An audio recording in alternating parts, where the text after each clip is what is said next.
This is Ben Davison. Subscribe to Stephen Icon. Thank you, Rob, for sending me this article, and I'll put it in the description box for you guys to go have a read. So, according to the boxing scene, who have some kind of inside sources with Team Wilder, they have said that they offered Tyson Fury 50-50, and Tyson Fury sat on it for a week and ultimately turned it down. So, think about that for a second. Your first reaction might have been my first reaction was, okay, well, clearly he don't want the fight. But look at it a little bit deeper. Cast your minds back to Monday when Tyson Fury, Frank Warren sat on the stage and announced their extended deal with BT Sport and additional deal with ESPN, Bob Arum and Top Rank. What did Tyson Fury say in this when he was speaking about Deontay Wilder? He said that this is great news for me because Wilder, his team, can no longer screw me. So what does that indicate? That indicates straight away that Tyson Fury is unwilling to fight on Showtime.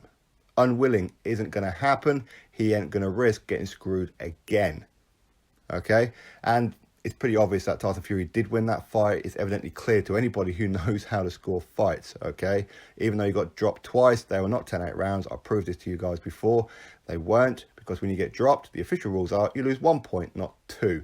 Wilder would have had to won the rest of the round to have got a 10-8. But anyway, that's aside. So for me, it's pretty evidently clear why he turned this down and why, again, when Frank Warren said in his press conference as well, that him and Shelley Finkel, as in Team Wilder, haven't spoken for a week. That's because Team Wilder had already sent this offer of 50-50 and Tyson Fury was negotiating with Bob Arum, and then they announced it a week later. Okay, so that explains the silence between them, and it also backs up what the WBC was saying, that they were happy with how negotiations were going, which is why we're not going to put in another deadline of a week, because we feel that the fight is very, very close to being announced. Why? Because they would have heard that Team Wilder offered them 50-50. 50-50 is a very good offer, but 50-50 was to go on Showtime pay-per-view. Okay, so what happens now? Well, for me, Wilder's going to have to come to ESPN. This is the only way this fight is going to happen now, is if it happens on ESPN. Okay, fact being, Tyson Fury is now locked into ESPN. But of course, if it goes to purse bid and Tyson Fury loses the purse bid, then his locked-in contract with ESPN is not valid. He then has to fight on another network if necessary. But I do feel that Bob Arum, Frank Warren may well take it to purse bid and force Deontay Wilder to ESPN, which first of all isn't going to be great news for Wilder. Certainly isn't going to be good news for Al Heyman. This is another way for Bob Arum to give Al Heyman a good kick in the plums. But also, if ESPN, Bob Arum, BT Sport, Frank Warren come together for the purse bid and win it, officially Tyson Fury gets 40%. Okay, these are the new WBC rules for this fight, but unofficially they'll probably give Tyson Fury a bit more behind the scenes, okay, that no one's going to know about. But also they will own the event.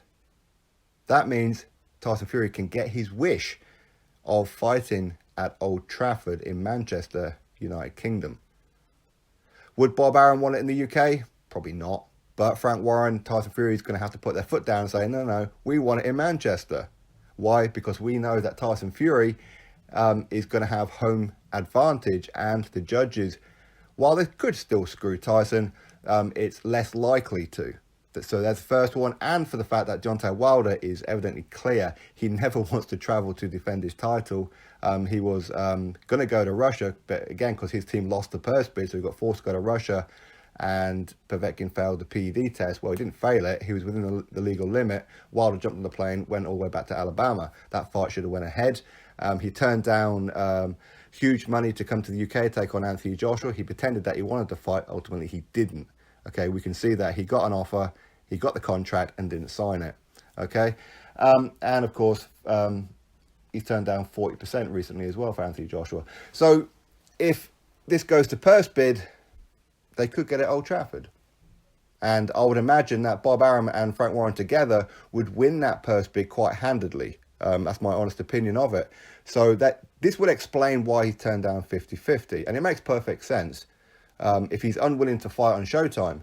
But of course, if it does go to purse bid and the PBC, Al Heyman, wins the purse bid, then I would fully expect Tyson Fury to back out of that fight. But what we do know is Deontay Wilder cannot back out of this fight at any point without losing his title, because it's been ordered by the WBC. So anyway, that's what's going on. Go give the article a read for yourself, of course, and come to your own conclusions as to why he would have turned down 50-50. So anyway, drop your thoughts below, click thumbs up to this video, and subscribe. Catch you all on the next one.